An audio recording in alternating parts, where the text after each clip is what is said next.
ये है Growler. Growler क्या होता है? तो ग्राउलर वाइंडिंग के फॉल्ट को टेस्ट करने का मशीन होता है, और जब नया वाइंडिंग किया जाता है तो उसका इंसुलेशन रेजिस्टेंस भी हम लोग टेस्ट करते हैं ग्राउलर के द्वारा।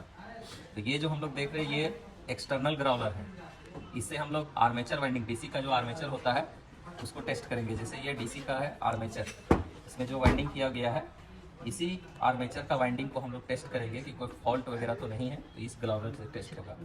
और एक होता है इंटरनल ग्राउलर। इंटरनल ग्राउलर को हम लोग आर्मेचर वाइंडिंग उससे टेस्ट नहीं होगा, उससे एसी का जो स्टेटर वाइंडिंग है उसको टेस्ट करेंगे। वो स्टेटर गोल जो होता है उसके अंदर में डाल देते हैं। तो इसमें हम लोग मेनली 3 तरह का ही जो फॉल्ट होता है वो टेस्ट करते हैं, और कभी कभी एक और फॉल्ट टेस्ट किया जाता है। मैंने 4 तरह का फॉल्ट चाहे तो हम लोग इसमें टेस्ट कर सकते हैं। तो पहला जो होता है वो शॉर्ट सर्किट फॉल्ट टेस्ट होता है। शॉर्ट सर्किट जो फॉल्ट टेस्ट होता है वो क्या होता है कि कभी कभी जो ये कॉइल है, ये सारा जो कॉइल है, ये तार, ये कहीं अगर आपस में शॉर्ट हो गया इधर या इधर, या कहीं स्लॉट के बीच में शॉर्ट हो गया है, या कम्यूटेटर सीगमेंट जो घिस के कार्बन ब्रश इस पे रहता है, कार्बन ब्रश घिसने के कारण क्या होता है कि कम्यूटेटर सीगमेंट आपस में शॉर्ट हो जाता है। तो वो शॉर्ट हो जाने पे क्या होता है कि जो इसका करंट का जो पाथ होता है वो इधर उधर हो जाता है, जिससे कि मैग्नेटिक फील्ड जो है इसमें सही ढंग से नहीं बन पाता है। तो और फॉल्ट रहेगा तो ये फिर मोटर घूमेगा नहीं। क्या है कि इसमें बैक ईएमएफ डेवलप होता है, तो बैक ईएमएफ सही से बन नहीं पाएगा। तो इसको हम लोग क्या करते हैं, शॉर्ट सर्किट टेस्ट करने के लिए इस ग्राउलर का यूज़ करते हैं। फिर एक होता है ओपन सर्किट टेस्ट, यानी कि ये सब तार जो है वो कहीं से वाइंडिंग का खुल जाना, या ये जो राइजर है इससे कोई ये जो तार सब ला के यहाँ पे सोल्ड किया हुआ, सोल्डरिंग किया हुआ है, ये अगर कोई तार उखड़ जाता है तो उसको टेस्ट करने के लिए ओपन सर्किट टेस्ट करते हैं। शॉर्ट सर्किट टेस्ट करने के लिए एक हम लोग हेक्सो ब्लेड लेंगे, इसको यहाँ पे रखते हैं और बारी बारी से सारा स्लॉट्स पे रख के देखते हैं। अगर कहीं पे इस हेक्सो ब्लेड में कंपन आता है या इसको अट्रैक्ट करता है स्लॉट्स की तरफ, तो उससे पता चलेगा कि इसमें short circuit fault. Open circuit test को पता करने के लिए इसका जो कम्यूटेटर पिच है उस पर हम लोग एक क्या करेंगे, तार ले लेंगे, लूज वायर, छोटा सा तार का टुकड़ा, और कम्यूटेटर सीक्वेंट पर रख के देखेंगे। जो कम्यूटेटर पिच है उतना बारी बारी से चारों तरफ रखेंगे। अगर कम्यूटेटर सीक्वेंट पर स्पार्किंग हो रहा है तो उससे जुड़ा हुआ जो कॉइल है उसमें क्या होगा, ओपन सर्किट होगा। तो वो अगर पता चल जाता है तो उसको हम लोग ठीक कर सकते हैं, नहीं तो फिर ये रीवाइंडिंग कर सकते हैं। उसके बाद होता है एक आर्क फॉल्ट इसमें टेस्ट करने के लिए, यानी कि जो ये वाइंडिंग है इससे इसमें जो बैक ईएमएफ डेवलप हो रहा है, इसका जो करंट है कहीं ना कहीं शाफ्ट में आ जा रहा है, तो ये ग्राउंड फॉल्ट इसको बोलते हैं। तो इसको टेस्ट करने के लिए हम लोग क्या करते हैं, मिलीमीटर ले लेते हैं, मिली अमीटर लेते हैं। उसको क्या करते हैं, एक तो नॉब जो अमीटर का रहेगा कम्यूटेटर सेगमेंट पर, और दूसरा जो ये इसको शाफ्ट बोलते हैं, शाफ्ट पे रखते हैं। बारी बारी से टेस्ट करेंगे। मिली अमीटर में अगर कुछ रीडिंग आता है कहीं भी, तो उससे जो जुड़ा, जिस सेगमेंट में रीडिंग कुछ आ रहा है उससे जो जुड़ा कॉइल है उसी में कहीं ना कहीं ग्राउंड हो रखा है, यानी कि वही कहीं ना कहीं शाफ्ट से टच हो रहा है। और एक टेस्ट होता है इसमें, 3 टेस्ट हम लोग देख लिए अभी तक। तो शॉर्ट सर्किट टेस्ट देख लिए, दूसरा ओपन सर्किट टेस्ट देख लिए, और तीसरा जो है हम लोग ग्राउंड टेस्ट देख लिए।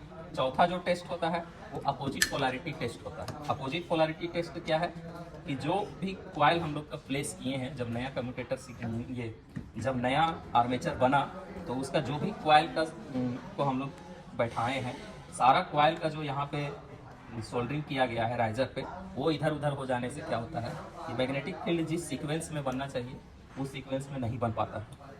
तो वो अपोजिट पोलैरिटी टेस्ट होता है। उसको टेस्ट करने के लिए हम लोग मिली वोल्ट मीटर लेते हैं, ग्राउंड टेस्ट करने के लिए मिली अमीटर, और इसको टेस्ट करने के लिए अपोजिट पोलैरिटी टेस्ट करने के लिए मिली वोल्ट मीटर। और सेम उसी तरह से कम्यूटेटर सीगमेंट पर कम्यूटेटर पिच जितना है उतना पे वोल्ट मीटर का दोनों नॉब को रख के देखते हैं। अगर कुछ वोल्टेज आता है, कुछ मिली वोल्ट अगर शो करता है वोल्ट मीटर में, तो वो क्या हो जाएगा कि उसी से जो रिलेटेड सीगमेंट, उसी से जो रिलेटेड कॉइल है उसमें कुछ ना कुछ क्या हो रखा है, अपोजिट पोलैरिटी, माने उसका पोलैरिटी जो है वो डिफरेंस, और उसका फिर हम लोग उखाड़ के क्या करते हैं, आपस में बदल देते हैं। तो उससे ये दोष को क्या किया जा सकता है, दूर किया जा सकता है। अब आते हैं हम लोग देखते हैं एक बार ग्राउलर को खोल के। तो ग्राउलर जो है वो एक ट्रांसफार्मर के जैसा काम करता है।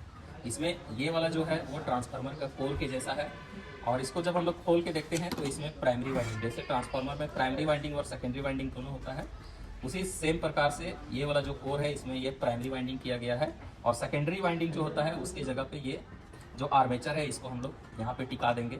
तो ये जो है सेकेंडरी वाइंडिंग के जैसा काम करेगा, और इसका जो बनावट होता है वो अंग्रेजी के एच अक्षर के जैसा होता है। इसको खोल के हम लोग देखते हैं। इसको खोलने से यहाँ सिर्फ एक मिली एमीटर है, ये क्या टेस्ट करने के लिए है, तो ये अर्थ फॉल्ट को टेस्ट करने के लिए है। तो ये मिली एमीटर लगा हुआ है, इसलिए एक्सटर्नल मिली एमीटर लगाने का ज़रूरत नहीं है। लेकिन अगर अपोजिट पोलैरिटी का फॉल्ट आता है तो उसके लिए मिली वोल्ट मीटर अलग से हम लोग को जोड़ना पड़ेगा। और इसमें जो ये ऑन ऑफ करने के लिए स्विच दिया हुआ है, ठीक है।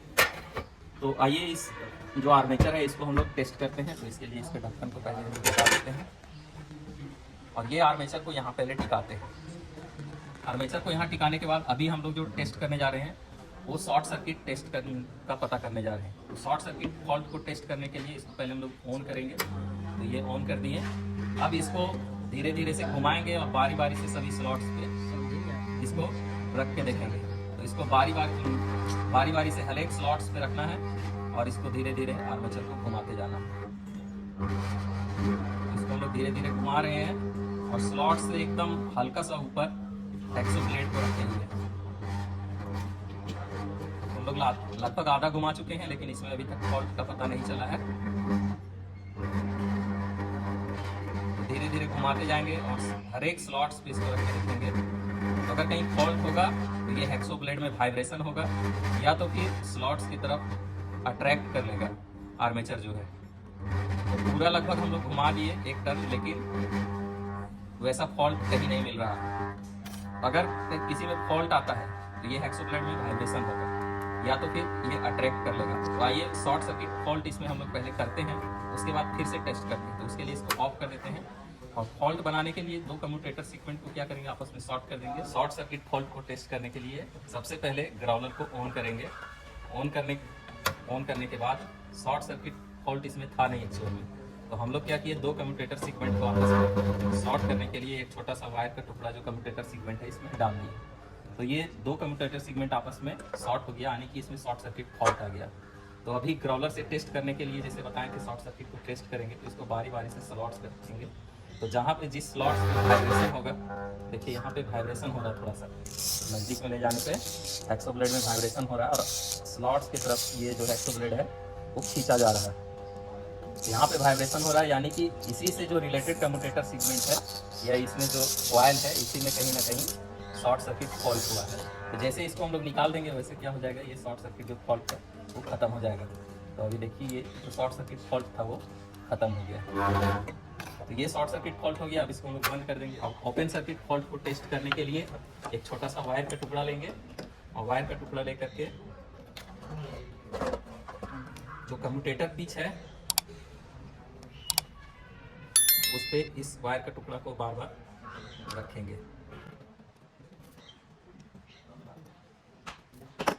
ये जो कम्यूटेटर है इसको पहले काउंट कर लेंगे। इसको काउंट करने तक स्लॉट्स को भी काउंट कर लेंगे और देखेंगे कि कितना स्लॉट्स है, और उसको कम्यूटेटर जितना भी कम्यूटेटर सेगमेंट है उसको स्लॉट से भागा देंगे। तो अगर भाग देने पे जितना भी आएगा, अगर ये जो भी आएगा वो सम संख्या या विषम संख्या में आएगा, फ्रैक्शन में ये वैल्यू नहीं आएगा। तो अगर मान लीजिए 4 आता है तो पहले देखेंगे कि इसका जो कॉइल पिच है वो कितना है। कॉइल पिच को देख के फिर उतना से इसको मल्टीप्लाई कर देंगे। अगर 4 आता है, इसका कॉइल पिच 6 है तो 4 × 6 करेंगे, या 2 आता है तो 4 × 2 करेंगे, और उतना का गैप करके दो कम्यूटेटर सेगमेंट को इस तरह से हम लोग टच करा के बार बार देखेंगे। एक इधर भी बढ़ाते जाएंगे, एक इधर भी बढ़ाते जाएंगे, और कहीं पे भी स्पार्किंग आता है तो जहाँ स्पार्किंग आता है उसी से जो रिलेटेड कॉइल होगा उसी में ओपन सर्किट फॉल्ट होगा। इसके बाद जो हम लोग टेस्ट करते हैं वो टेस्ट करते हैं earth fault test. Earth fault test करने के लिए ये जो मिली एमीटर है, इससे जो 2 तार रहेगा इसका, ठीक है, मिली एमीटर का, उसको क्या करेंगे हम लोग, एक तार को यहाँ दूसरा यहाँ। मिली एमीटर का है कि जो एमीटर है वो सीरीज में लगता है, तो इसका जो दोनों टर्मिनल है, एक टर्मिनल को यहाँ जोड़ेंगे, दूसरा टर्मिनल को यहाँ जोड़ेंगे। तो इस तरह से बारी बारी से टच करा के देखेंगे, तो इससे हम लोग को अर्थ फॉल्ट टेस्ट पता चल जाएगा।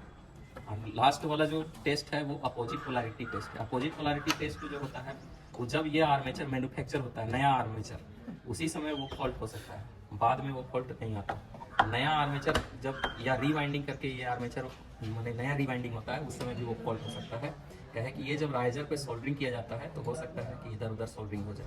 तो उसको टेस्ट करने के लिए हम लोग मिली वोल्ट मीटर लेंगे, और जिस तरह से हम लोग अर्थ फॉल्ट टेस्ट किए थे उसी तरह से वोल्ट मीटर को का जो दोनों तार है उसको सटा सटा के बारी बारी से देखेंगे। तो इस तरह से हम लोग को अपोजिट पोलैरिटी टेस्ट हो जाएगा, और इससे हम लोग चारों तरह का फॉल्ट को पता करते हैं, और जिस तरीके का फॉल्ट रहता है उस तरीके से उसको ठीक करते हैं। या नहीं ठीक होगा तो इसका जो उपाय है वो रीवाइंडिंग है, इसका वाइंडिंग को पूरा हटाना और फिर से इसको रीवाइंड करना। ठीक है, धन्यवाद।